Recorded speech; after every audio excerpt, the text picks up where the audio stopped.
All right, everybody, welcome aboard here to the Sports Talk Nation. Michael Cohen here with you, and we have a huge story to talk about today, of course, revolving around the New York Jets and their exhaustive coaching search, which continues to revolve. Of course, the team has now completed about 9 interviews that we now know of, but there is a big fish that has now joined the pond, and that is former Eagles coach Doug Pederson.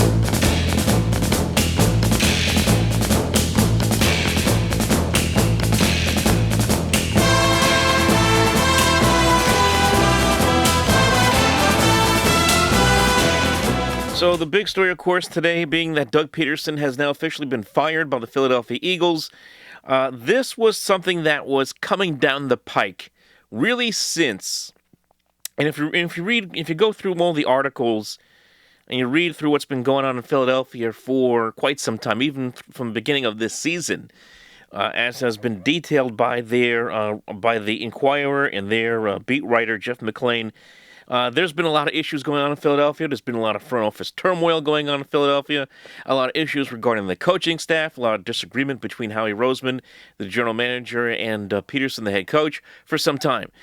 But really, of course, the coup de grace that everyone points to right now is what happened 2 weeks ago, week 17, when Pederson decided that he was going to pull Jalen Hurts, backup quarterback Jalen Hurts, out of the game against the Washington football team, put in Nate Sudfeld, and the impression was that he was trying to tank the game, allow people thought for draft position.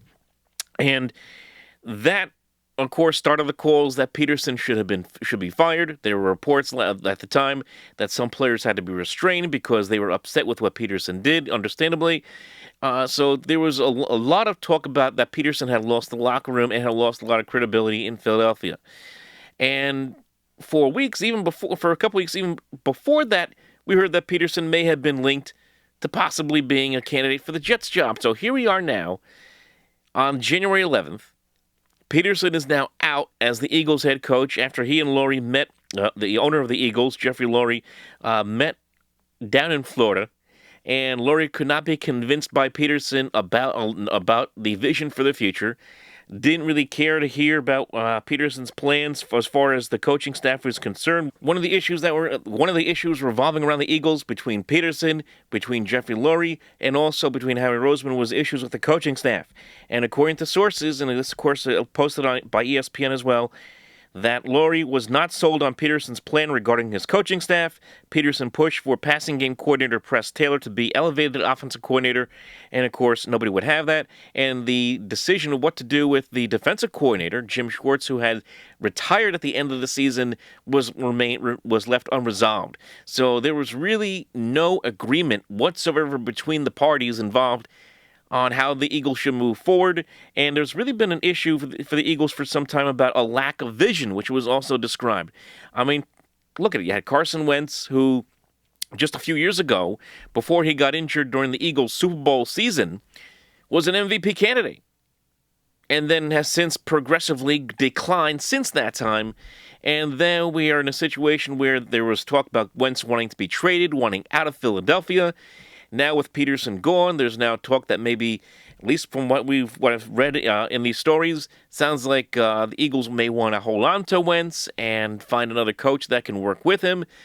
So there were issues with that, and also a lack of understanding of what they wanted to do with somebody like a Jalen Hurts, who they took in the second round, that, as we all kind of suspect, Pederson wasn't really crazy about. So here we are now moving forward. Pederson out in Philadelphia. Here's the Jets job opened up. And the Jets have interviewed a whole bunch of candidates, from Eric Bieniemy to Robert Saleh, Joe Brady, Brian Dable, Aaron Glenn, former Jets cornerback who's now a defensive assistant, secondary assistant with the New Orleans Saints. They've interviewed just about everybody, for that matter. And here is Joe Douglas, the general manager of the Jets, who had come over from Philadelphia about a year and a half ago. And all the reports, all the indications is that he has a good, quote-unquote, working relationship with Doug Pederson since their time in Philadelphia, at the early stages of Pederson's time there, when the Eagles won that Super Bowl in 2017. And there is an assumption, at least an impression, that there could be a good fit. I mean, Jay Glazer reporting, keep an eye on Pederson for the Jets. Daniel Jeremiah of NFL Network. Jets and Doug Pederson makes a lot of sense. Had a horrible 2020 campaign, as we all know, but still brings a Super Bowl championship. So, will Doug Pederson be the next head coach of the New York Jets? That's a huge question right now. And you listen to a lot of Jet fans from what I've heard online, radio, not too crazy about the idea of Doug Pederson coming aboard as the head coach of the team because of all the issues that had going on in Philadelphia, namely the decline of Carson Wentz as the franchise quarterback over there. The fact that the offense for the Eagles has been in complete and utter decline over the last few seasons, and the fact that you had the situation that broke out in Week 17 with the game that Pederson may or may not have tried to tank. So those are all legitimate concerns going forward, but at the same time, you can't ignore the fact that this is a guy who does bring a Super Bowl on his resume if he were to get the job.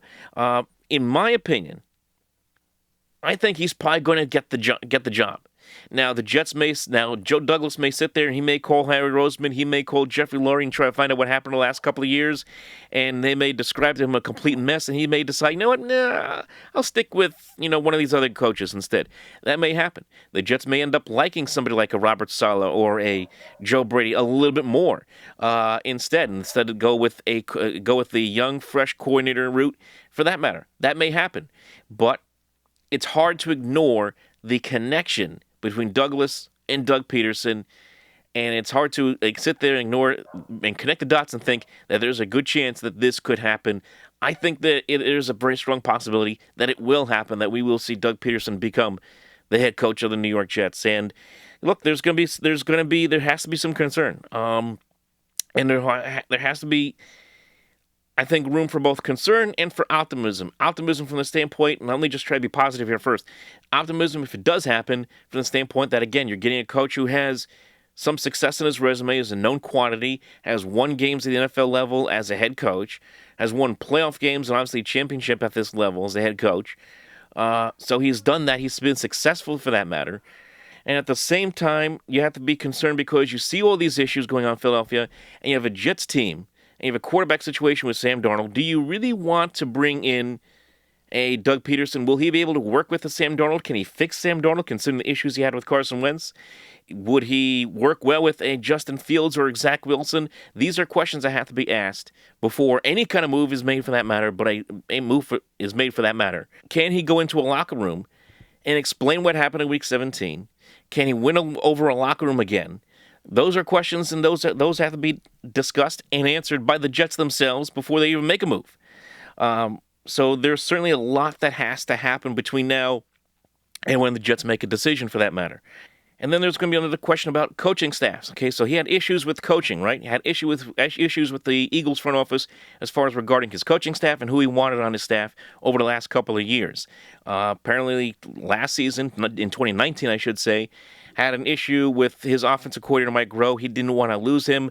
The Eagles instead decided to fire him, decided to go over Douglas's purview and fired Mike Groh, the offensive coordinator at the time, and that created a schism with the Eagles. So will the Jets, who have had their issues as far as giving coaches, personnel, say for that matter, would they allow Doug Pederson to bring in his own coaches? Will Joe Douglas allow him to bring in his own coaches? Would the Johnsons get involved and mess the waters up again? So that's a question that has to be answered as well. So, like I said, a lot has to be happening. Nothing is certainly concrete. I do understand the concerns that a lot of Jet fans have, and I have those concerns as well. But I just got a feeling that this is probably going to be the guy to be the Jets head coach. Not something that's going to excite a lot of people. I understand that. And personally, between you, the viewer, and myself, I would like to see the Jets go with more of a fresh face. Robert Saleh, I thought was very intriguing with the San Francisco 49ers, the defensive coordinator. I know it's a defensive coordinator, but a guy who has some energy, a guy who gets who the players love playing for. You always hear about that. He interested me. Brian Daboll, the Bills' offensive coordinator, what he did with Josh Allen interests me a lot. For that matter, as a head coaching possibility. Obviously, Eric Bieniemy. I know that there's a lot of talk about Bieniemy maybe not interviewing well down in Atlanta, and that the Texans didn't want to bring him in for an interview. which has created that issue with Deshaun Watson. But even Bieniemy is a guy that would interest me from that standpoint because, hey, look, he's coming from Kansas City, that great offense with Patrick Mahomes.